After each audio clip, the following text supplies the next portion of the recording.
celebrate the 2019 Netball World Cup a year on, I'm joined by Emma and Jess, who were two Pivoteers at the event. Hello to you both. Hi. Hi, how are you guys? Good, thank you. So a year on, that's where we are now. I mean, how incredible was that event for you guys? It was pretty special. It was amazing to actually be part of such a massive event, especially as it's such a massive passion for me. And it was just brilliant to be part of it. And the atmosphere was just out of this world. It was brilliant. Yeah, wasn't it just? Jess, tell me a bit more about your role as a pivoteer. What did day-to-day look like for you? So we were in the tournament operations area. So we were the workforce team members. So our job essentially was to just check in all the pivoteers and give them their lunch passes and newsletters that we would create like as a team the night before, so at least everyone knows what's happening on that day. We were just there as support as well, so if anyone had any questions they would just come up to us, and then we would also be helping hand out lunch and dinner. And in that time, if there was things to do, we would sort of prepare for the next day as well. But we were also key members in terms of if, other areas of the games that were happening and say there weren't pivoteers helping there or someone didn't turn up, we would just kind of fill in as well. Which was really good because it was just different day-to-day tasks as well. So you wasn't just inside. You were kind of on court, and if you're not on court, you're engaging with fans. So it was a mixture of everything, really. It sounds like you got really stuck in. Emma, what drew you to apply for the role of pivoteer? What was it that what was it about it?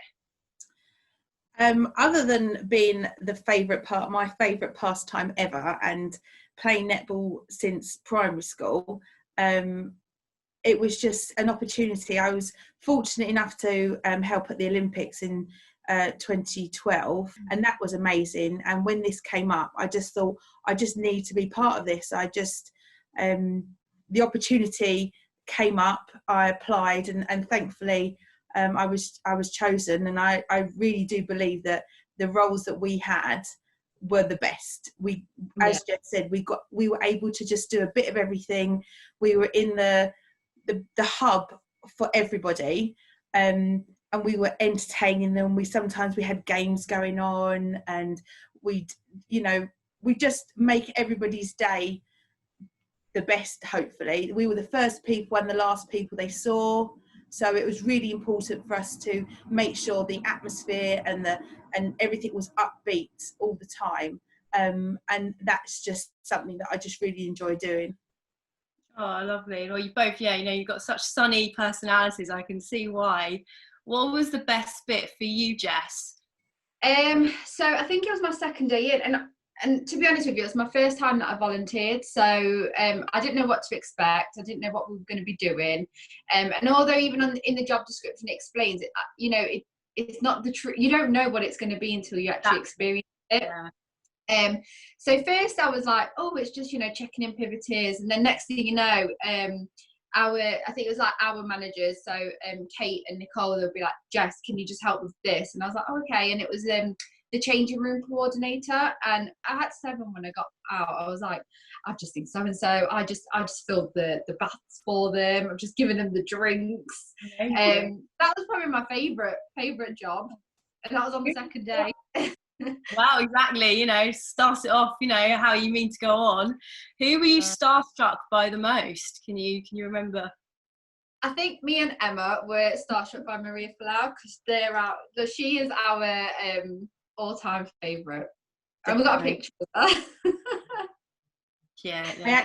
I actually saw Maria Falau in the toilets as just before their game, the New Zealand-England game. I popped to the toilet, and lo and behold, as I'm washing my hands, Maria Falau comes out and washes her hands next to me, and I was just like, oh, glamorous.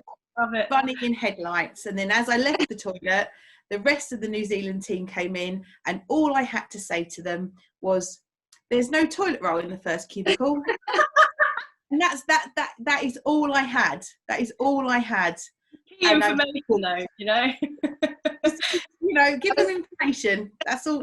I didn't have anything else to say to them. It was just bunny in headlights, absolutely starstruck. Brilliant. You must have so many stories and memories like that. Do you both play netball? Emma, starting with you. You say you've been a big netball fan for a long time. Yeah. Yes. Just because I've been playing for a lot of years, it doesn't actually mean I'm any good. But yes, I've been playing since I was probably about 10, sort of in the last year of primary school, and then carried on through secondary school. Because I did GCSE and A-level PE, I then had to join a club, and I've actually sort of been with that club ever since. So sort of play league netball. But yeah, absolutely love it. Miss it so much at the moment. And watched an awful lot of netball, so feel that I'm ready to go back and I can do all these body rolls and all these things they do on the TV, because I've watched it so much. I must be able to do it. Yeah, you've been practicing hard. I like it. What about you, Jess? In my head, I've been practicing a lot. Yes. Yeah, no, same with me. Pretty much same as Emma. I started at primary school, and then I carried on in school, and then it was a college time that I stopped, just purely because it clashed with my classes. And then when I joined university, I was like, I'm adamant to play again. So I started playing again, and ever since then I've joined. I don't know how many teams I've joined, but it's just because it depends on like the level as well. So I think I just wanted more sort of full-on games. But yeah, I mean, now it's like a hole that I'm missing. It's just, honestly, I'm just like, what do I do with myself? I think I was playing like three or four times a week, so from going from that to nothing, it's just a lot. Yeah. What position do you play? So I'm a goal attack or goal shoot. I see the Maria Folau connection now. I like it. Oh, well, it's been so good to speak to you. I guess just to summarise, both of you, just tell me, if you could look back and tell me one sentence that kind of summarises that World Cup, what would it be? Unforgettable, really. Amazing opportunity. Yeah, never going to forget it. Nice. It definitely got bigger as well after that. I think a lot of women joined even back to netball teams, and I think it just made me feel like I'm part of something special, and even something that's growing. So it was definitely a great experience. And it was lovely to be with people that have got the same passion. So it was lovely to be with a great group of sort of fellow colleagues or volunteers that were all so passionate about the game as well. Yeah, definitely. Oh, it sounds like you've got a lot to look back on and reflect on, and these events wouldn't happen without Pivoteers and volunteers like you guys, so thank you.